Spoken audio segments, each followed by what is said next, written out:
sugar daddies are true.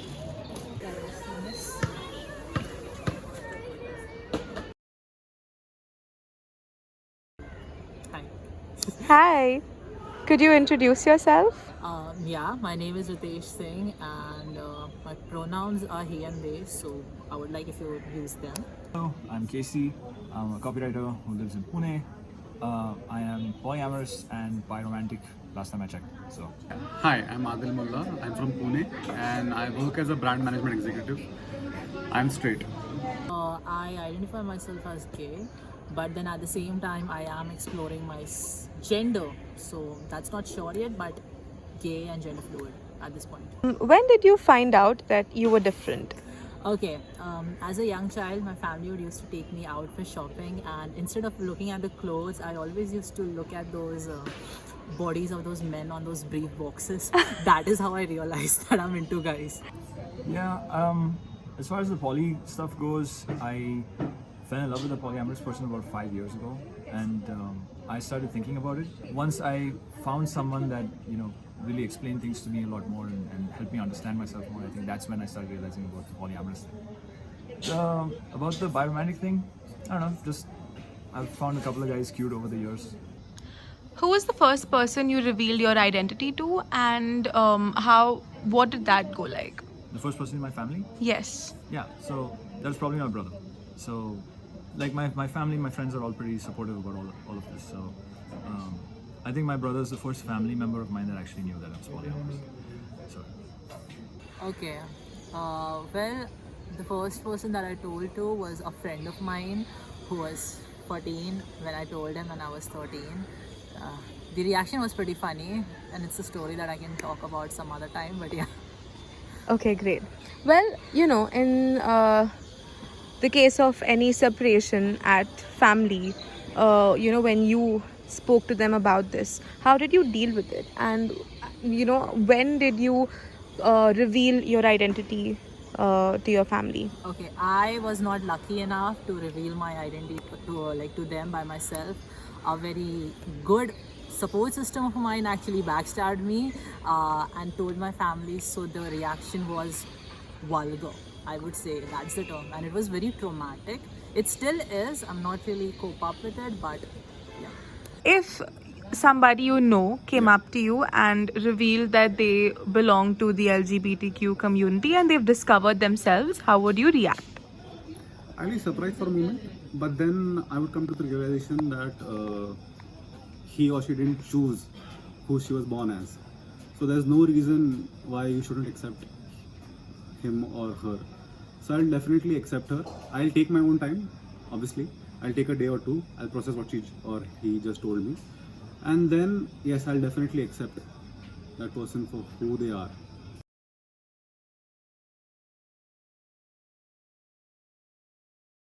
To people who do not really know what it means, could you please explain the concept and the terms that you just used? right, polyamory is about it's either the ability to or practice of being in more than one romantic relationship at a time, or being in love with more than one person at a time. And like the biromantic thing is more like, I've sort of questioned about the whole bisexual thing for a while, but I kind of settled on the term biromantic because of, I think I'm romantically slightly attracted to men, but not necessarily sexually attracted to men. How would you explain the LGBTQ community to people who are unaware? People who are unaware, that's a biggie. First of all, people are not open to the fact that someone can be different from a guy or a girl, or let's say a female or a male. So for someone who doesn't know that, or someone who's not open to the idea, it's very difficult. But then, how do I explain them? I'll tell them that there are certain things that you don't have control over, and this particular aspect of their lives is not under their control.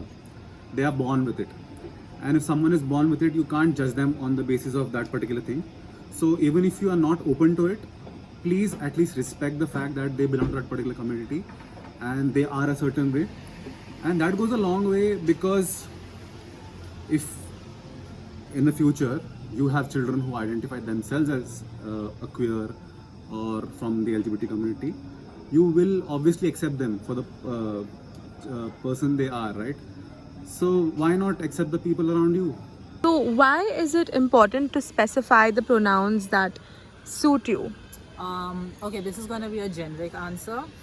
Gender from previous dates have changed a lot. Now it's not like limited to male, female, and trans. There are more. For me, I do not fit in any criteria at this point. So for me, defining my pronouns is very important so that the person says the right pronoun and identifies me in a right way that it doesn't hurt me. It's I think it's really important to know a person's pronouns and to respect a person's pronouns because it helps them feel safe. It helps them feel like they can be themselves around you. You become a part of them understanding that the world can be a little bit more safe for them. I think pronouns, like especially putting them in bios and stuff like that, it's a great signifier of that you're someone that they can be friends with and be open with about that part of their identity. Do you think it's important to follow somebody's pronouns if they request you to call them by that? Yes, definitely yes, because I identify myself as a straight guy. So I'll definitely have an issue if someone refers to me as she or her. When you say, okay, I accept or I will agree to refer to you as the pronoun you have chosen for yourself, it makes them feel comfortable, it makes them feel understood in a certain manner, and it makes them behave like themselves around you. So, my next question to you is, what are some of the most supportive things you've heard from friends, family, or strangers? About my identity? Yes. Well, just the most supportive thing that I've ever come across is people educating themselves. Like if I tell them something about myself, they go and they Google it, they watch some videos by people who also identify by this, that same label, for example, and they try to find out, like what does this mean, and they do their own research into it. That's the most supportive thing, that I've come across. Apart from that is, of course, standing up for you if you're in a family situation and you're saying that you may like come out to your parents, and then you have a brother who supports you in this situation. Like your parents will be like, I'm gonna disown you, and your brother's like, you're gonna have to disown me too. Yay, I have a gay best friend. And that's cool, I guess. Apart from that, you're so damn lucky that you're gay. Yeah, that's it. Everyone else is like, oh my god, why are you gay? Yeah, apart from this comes from goals. What do you think are some of the major stereotypes or problems that the people from the LGBTQ community face? Okay. I should have mentioned this before that I do not speak on behalf of the entire community. I just speak for myself at this point. And as I'm gay, the basic stereotypes that I've faced is that you're a woman, you're gonna be a woman, you like feminine things. Okay, maybe I do like it, but it's not a stereotype. I wanna wear girly clothes. Are you wearing girly clothes? I don't think so. I look like a straight guy at this time, and it is insulting. Okay. But yeah. Okay. Apart from that, they say that our personal life is very bad. We are ill. We are mentally unstable, and this is a thing. Even people who are like good allies consider gays like they might be mentally ill or something, or it's just a phase, which is very stereotype. But yeah. Oh, everyone from the community faces some kind of weird stereotype or the other. Like that maybe guys who are gay are more promiscuous or something like that, or like polyamorous people are like extremely promiscuous and things like that. So there are various stereotypes that everybody faces. What stereotype have you encountered which you realized that was not true at all about the community? About the community, okay, I'll start with growing up, you always see people like straight couples, right? A guy loves a girl, and that's the only way you interpret the world, that okay, a guy can only love a girl. So when I grew up, like I was 19, 20, I remember, so this friend comes up to me and says that he's gay. So for me, it was very difficult to comprehend what he just said, because for me, for the past 20 years of my life, I really felt, okay, a boy can't love a boy. And that was a stereotype that was broken that day.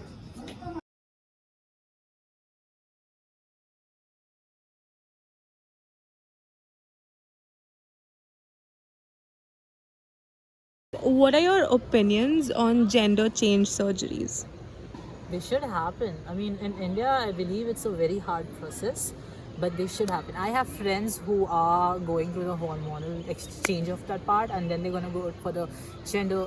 I don't know what they call it. Gender exchange surgeries. Right? Gender change surgeries, Yeah, from what whatever I've it's heard. called. It's a fun thing. It amazes me a lot, and I believe in India they should happen a lot. Pretty contentious topic in society these days, because I think a lot of people are focused on, like, this is very permanent, and there's young children, they don't know what, you can't trust the young kids' judgment and stuff like that. I think if you actually talk to people who are from the community and who have benefited from these surgeries and stuff like that, like you'd know that it actually saves lives, and it vastly improves the lives of so many transgender children out there, Do you think employment opportunities are different for the LGBTQ community? Yeah. I think there's a lot of stigma, especially if you're someone who is, like rather visibly from the community, like visibly queer, for example. Then yeah, it gets, especially difficult for certain people to, have gainful employment or stable employment and stuff like that. So there's a lot of stigma that people have to face. In the past, yes, a lot difficult. These days, it's kind of difficult. It depends on the person who's in charge. If they are homophobic, or they are transphobic, or they are just queerphobic in general, you're not gonna get a job. From the interviews I have given, which are very small, but yet I have given some interviews, according to that, those people are very chill. Many people don't get employment because they identify themselves as particular from a particular community, and I think that's just stupid. But then I've come to realize that a lot of people don't come out of the closet, and they hide themselves, and that's why they get employment opportunities. But the people who come out, I don't think they are preferred over normal individuals, which is wrong on so many levels. But then the harsh truth about our society is that our society does not accept such people, and it's just heartbreaking. They don't care about, what your sexuality is until and unless you give them the desired product, which is actually what everyone should care about. Okay. Comparing the world now and a couple of decades ago, or like in the past, do you think people's outlook or their perception has changed? Miss, how old do you think I am? I'm freaking 20. But yeah, if I think of like 10 years back, I can't go back all the way like 20 or 30 because then I won't even exist. But 10 years back, my classmates used to tease me for just the way I was or just the way I act. Nowadays, even though they know about it, the people who don't even know about my sexuality, they kind of guess it and they act accordingly. So there is this whole idea of education that they have that, okay, gay people are like normal, it happens. So yeah, there has been a lot of change, but it's a very small change when you compare to the big picture. There is a lot of work that needs to be done. There's been so much like public discourse about these topics, especially regarding trans women, for example. People don't talk about trans men very much, but like, different sides of this community are now coming to the fore. So yeah, I do think things are getting better. There's a long way to go, but things are improving slowly. At least people know that these things exist now. What is your one wish for the community? That there are more hot people than ugly ones, not physically, but like within too, because as we show it outside that the entire community is one and strong, inside it there are a lot of people who judge other people from the same community. So I wish that does not really happen because it weakens it. So yeah, that's my only wish. Apart from that, hot people. What is my one wish for the community is that that I really hope that everyone who say isn't from the community learns to just chill out and let people be, and that's like for everybody involved. I just wish everyone has more acceptance, basically.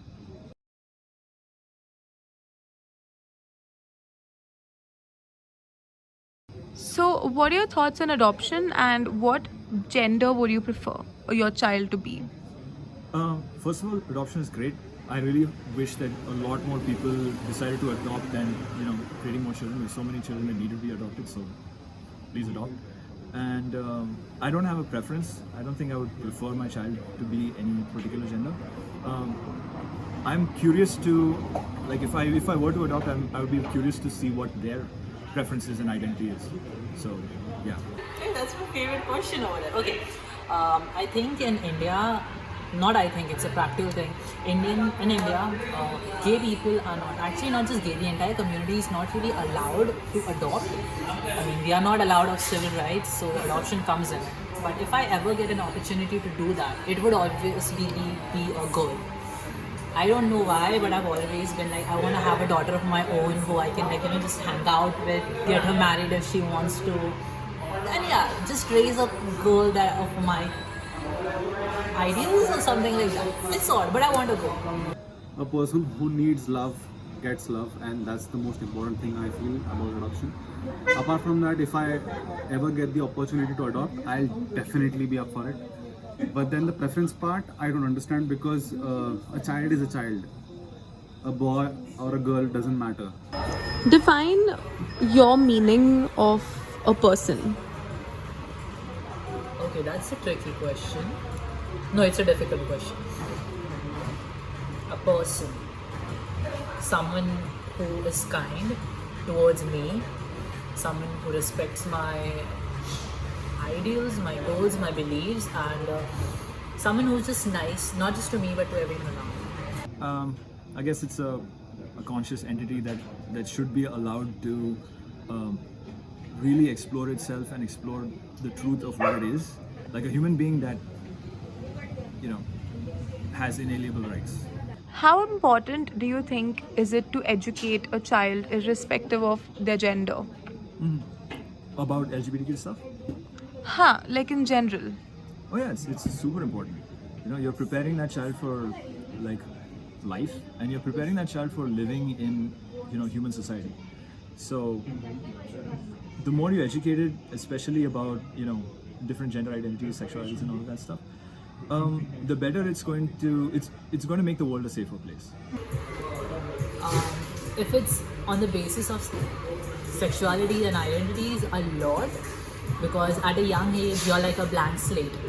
If you're fed the right information, you're gonna be a better person in the future. But if you're fed the wrong inputs in the very beginning, you're gonna end up to be a very horrible, or in short, a queerphobic person.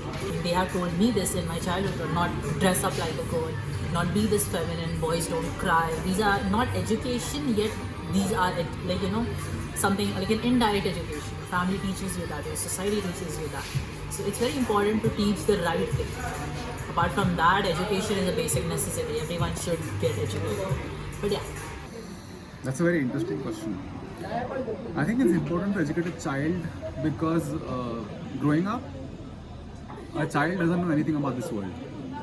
So when you introduce certain concepts, certain things to them, they will take their own sweet time to understand and comprehend what we just taught them. And growing up, they will have their own definitions, they will have their own perspectives, they will have their own opinions about things. But the fact that they won't have anything if you don't educate them is the most important part and the most important aspect of educating them in the first place. We want humans who understand emotions, humans who understand human beings actually.